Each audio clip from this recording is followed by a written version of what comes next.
اب یہ طلاق کی اتنی لمبی ڈسکشن جو کئی آیات سے چل رہی ہے، اس کو کنکلوڈ اللہ تعالیٰ کس کے اوپر کر رہا ہے؟ نماز کے اوپر.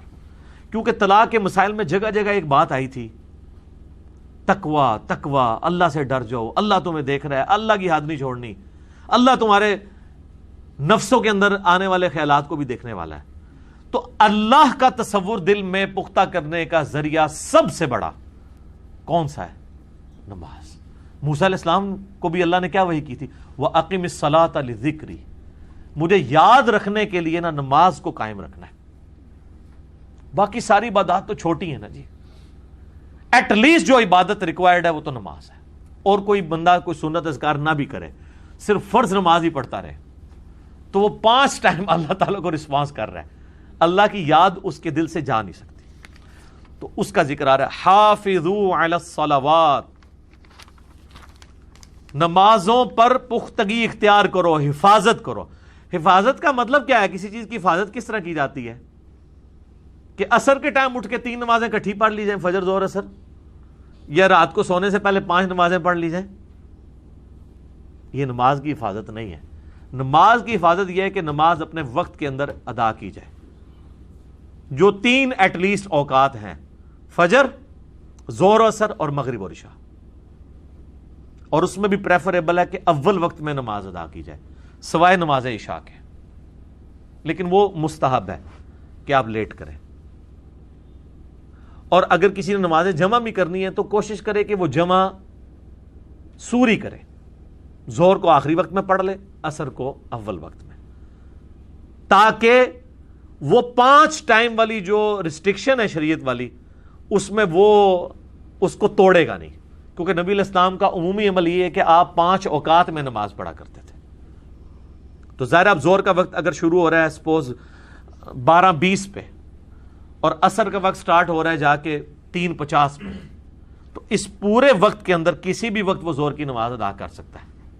وہ تو ہم نے طے کیا ہے نا. سعودی عرب میں تو آپ پتہ 12:20 ہوئے ہیں نا تو اذان ہو جاتی ہے، 12:30 جماعت ہو جاتی ہے. ہمارے کیا کرتے ہیں کہ اہل حدیث 12:20 سے نا 12:45 ہونے کا انتظار کرتے ہیں. 12:45 اذان دی، 1 بجے جماعت کرا دی. کچھ اہل حدیث کریں گے وہ 1:15 کا انتظار کریں گے، 1:30 بجے جماعت کرا دیں گے. کچھ حنفی ایسے ہیں جو 2 بجے کا انتظار کریں گے، 2:15 نماز کرا دیں گے. اور ہمارے یہ تبلیغی جماعت والے بھائی تو عموماً 2:30 پونے 3 کرا رہے ہوتے ہیں. اور وہ ٹھیک ہے، صحیح بخاری میں ہے کہ ظہر کی نماز گرمیوں میں لیٹ کر کے پڑھنا سنت ہے. تو اب ان کو کوئی کرٹیسائز نہیں کر سکتا کہ آپ 2:45 پڑھ رہے ہیں، نماز کا ٹائم تو وہ 12:20 پہ شروع ہے، اگر اس دوران آپ مر گئے تو اے بھی نوی کہانی لوگوں نے بنائی ہے. اور مرنے والے نے 2:45 جا کے مرنا ہے، 12:21 بھی تو مر سکتا ہو. ٹھیک ہے، اب وہ 12:30 مر رہا ہے تو اس کو اللہ تعالیٰ یہ کہے گا کہ ٹائم تو 12:20 پہ داخل ہوا تھا، تو انہیں 12:25 پہ ظہر کیوں نہیں پڑھ لی؟ جب اللہ نے اتنا لمبا ٹائم دیا ہوا ہے تو آپ خام خواہ بیچ میں ماچے بن کے تو بیچ میں مسائل نکال رہے ہیں. نہیں، آپ کا رائٹ ہے، آپ جناب 3:45 اٹھیں، وضو کریں. 3:50 سے پہلے اگر آپ، یا آپ 3:40 پہ اٹھتے ہیں، وضو کریں، اور عصر کا وقت 3:50 پہ داخل ہو رہا ہے، اس سے پہلے ظہر پڑھ لیں. آپ کو دنیا کیا اللہ میں نہیں پوچھ سکتا، کیونکہ وہ اللہ تعالیٰ لا تبدیل لکلمات اللہ، اللہ نے جو اپنے احکام بنا دیے نا وہ اللہ تعالیٰ اپنے احکامات کو نہیں توڑے گا. آپ سے نہیں سوال ہوگا. اور سر یہ تو وہ مسئلہ ہے جس کو امام حنیفہ بھی مانتے ہیں. یہ جمع سوری وہ ہے جس کو امام حنیفہ بھی مانتے ہیں کہ اگر وہ پوری زندگی بھی جمع سوری کرتا رہے اس پہ کوئی شرعی فتویٰ نہیں ہے. جو نمازیں جمع کرنے کے خلاف ہیں وہ بھی کہتے ہیں جمع سوری ٹھیک ہے کہ آپ ظہر کو آخری وقت میں پڑھیں، 3:40 پہ ظہر پڑھ لیں، 3:50 پہ عصر کا وقت شروع ہوا یہ پڑھ لیں. اسی طریقے سے اگر عشاء کا وقت آج کل آلموسٹ 8:58 پہ یا 9 بجے شروع ہو رہا ہے تو آپ 8:45 مغرب پڑھ لیں، 9:05 پہ عشاء پڑھ لیں. تو یہ وہ ہے جس کو امام حنیفہ بھی کہتے ہیں کہ یہ غلط ہے ہی نہیں، کیونکہ یہ 5 اوقات میں 5 نمازیں ہیں.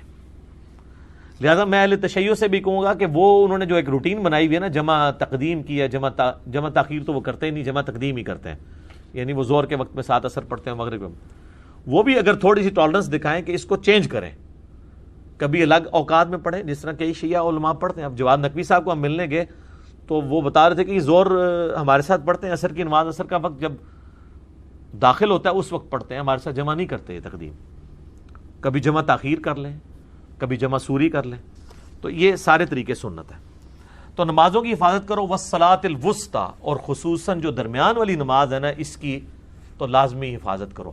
صراط الوسطیٰ کے بارے میں کئی اقوال ہیں. صحابہ کرام کے دو گروہ ہیں, دونوں احادیث کی روشنی میں ہیں. ایک گروہ کا موقف ہے کہ یہ صراط الوسطیٰ فجر کی نماز ہے, اور اکثریت کا موقف ہے یہ نماز عصر ہے. اور میرا اس پہ یوٹیوب پہ کلپ بھی ہے صراط الوسطیٰ کے اوپر.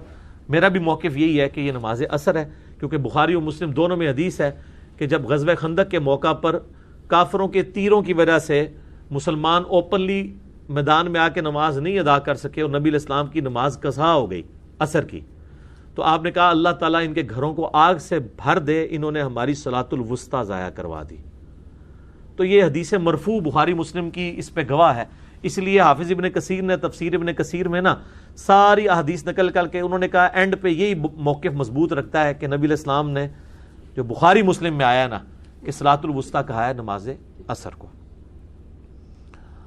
کیونکہ کاروبار زندگی پیک پہ ہوتا ہے, یا اگر لوگ دن کے وقت آرام کر رہے ہوں تو پھر عصر کی نماز پڑھنا تردد ہے. زور پڑھ کے تو بندہ سو جائے کھانا کھا کے, عصر کے لیے اٹھنا ایک تردد ہے. باقی فجر کی نماز اور عشاء کی نماز کی تو لادہ سے جو بخاری مسلم میں ہے کہ منافقین پہ یہ باری ہیں, وہ تو اتنی سخت وعیدیں ہیں. ہر نماز کی اپنی اہمیت ہے جی, اس میں آپ ذہن میں رکھیں. اور جو تھم رول یہی ہے کہ دنیا میں آپ کے لیے جو کام سب سے مشکل ہے نا, آپ کے لیے وہ سب سے زیادہ اجر کا باعث ہے. اب گاؤں میں رہنے والے جو لوگ ہیں ان کے لیے آپ اگر پوچھیں, ان کے لیے فجر کوئی مسئلہ ہی نہیں ہے, کیونکہ انہوں نے صبح اٹھ کے وہ بھینسوں کا دودھ دھونا ہوتا ہے, باقی مسئلے. ان کو عشاء کی نماز مشکل لگتی ہے, مغرب کے وقت ان کو نیند آنا شروع ہو جاتی ہے, ہمیں بسترا ملے اور ہم جا کے لیٹ جائیں. ہم سے اگر آپ پوچھیں جنہوں نے دن کو جاگنا ہوتا ہے, ہم تو کہتے ہیں جی عصر کی نماز بڑی آسان ہے, ٹھیک ہے جی. ہم رات کو لیٹ سوتے ہیں, ہمارے لیے فجر کے وقت اٹھنا زیادہ تردد ہوتا ہے, خصوصاً گرمیوں میں. تو اس لیے ہر نماز کی اہمیت اپنی جگہ ہے, یہ ذہن میں رکھیے گا.